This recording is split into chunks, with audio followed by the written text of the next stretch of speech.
Welcome to part 2 in the lecture on fiscal policy in the state of Texas. Texas is a no-income tax state, one of the 7 states that do not collect income taxes, neither on earned income, which means salaries and wages and commissions, or bonuses, nor on investment income, which are interests and other investment gains, such as those profits made from stock sales, etc. None of those personal incomes are taxed in the state of Texas, and we have 7 states that have this law, along with Washington, Wyoming, South Dakota, Tennessee, Florida, and Alaska. Excuse me. Not having income taxes, however, has some significant impact on the society and the government in Texas. By not having income taxes, our policymakers have to keep the other types of tax rates higher in Texas. And so sales taxes, excise taxes, and property taxes are typically higher in the state. This leads to what's called regressive taxation, which means that higher your income level, less the tax burden for you would be, or vice versa, lower your income level, more your tax burden is. Regressive taxation is the opposite of progressive taxation, which is what the U.S. government is established as by the U.S. Constitution. It requires people earning a higher percentage of personal income taxes as they earn higher incomes and vice versa. But in the state of Texas, not having income taxes leads to a regressive taxation. And the reason for that is increased rates in sales, excise, and property taxes would create a larger, would compel the lower income individuals to pay a larger portion of their income to taxes every year than the higher income individuals.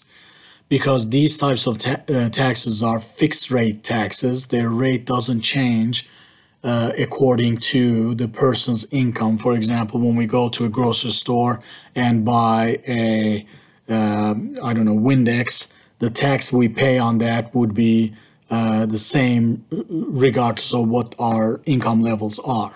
So for this very reason, and the same thing applies to excise and property taxes as well, for this reason, the lower income individuals would have to pay a larger percentage of their income to taxes every year in the state of Texas, which makes the state a regressive taxation state. When we look at the data, we see that, as you can see at the bottom in this chart, those lowest income individuals who earn less than $29,000 pay over 14% of their income to taxes, and this number gets smaller and smaller, eventually being only 3.6% for higher income individuals who earn over $126,000 a year. So this is the definition of regressive taxation, and this has been a much discussed aspect of taxing system and fiscal policies in the state of Texas. Texas has what's called an economic stabilization fund, and this is a fund created by the government as a rainy day fund, which is basically a pool of rainy day money for the policymakers to use when there is some sort of a major stress on the Texas economy.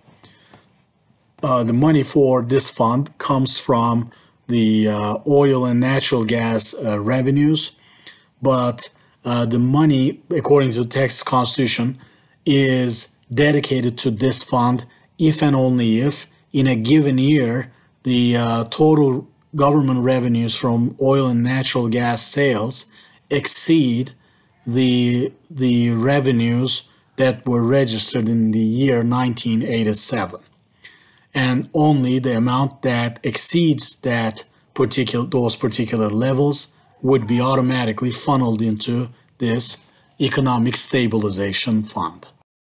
When we look at the data, we the historical trajectory of this fund's money, the actual amount of money in it, we see that in the 14-year period between 2000 and 2013, the fund had an increasingly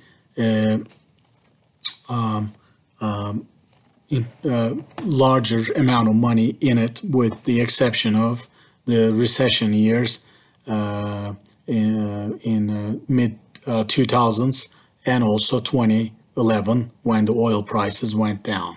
So this graph here reminds us the very close link between the revenues of the state, oil revenues, and the amount of money that goes into the stabilization fund. There's a very positive relationship, and for this reason, actually, this year's 2020's stabilization fund number is expected to be a negative number. So no money will go into the fund this year because the simply the state's revenues from oil and natural gas are expected to drop dramatically because of the drastic fall in oil prices internationally as a result of the coronavirus pandemic. Texas government's spending is consistently among the lowest in the union. This is the spending per resident data. So how much does Texas government spend for each resident who lives in the state? As you can see marked in red here, it's the one of the lowest spenders in the union, and this picture has been pretty much the same for the last 30 years or so, with some years Texas being the least spending government in the union. And when we look at the historical trend of this spending number, we see that in dollar terms, absolute dollar terms, the number has been increasing since the year 1992. But again, our data goes far back as 2013 here, not more recent, unfortunately. However, in real terms, there's actually no change in this amount. So Texas government has been spending same money in terms of purchasing power when we factor in the impact of inflation and also the population increase in the state. These numbers and these expense items taking up large segment of the money should not confuse us into thinking that public services have been provided in the state of Texas compared to other states, unfortunately. This wraps up our discussion on fiscal policy in the state of Texas.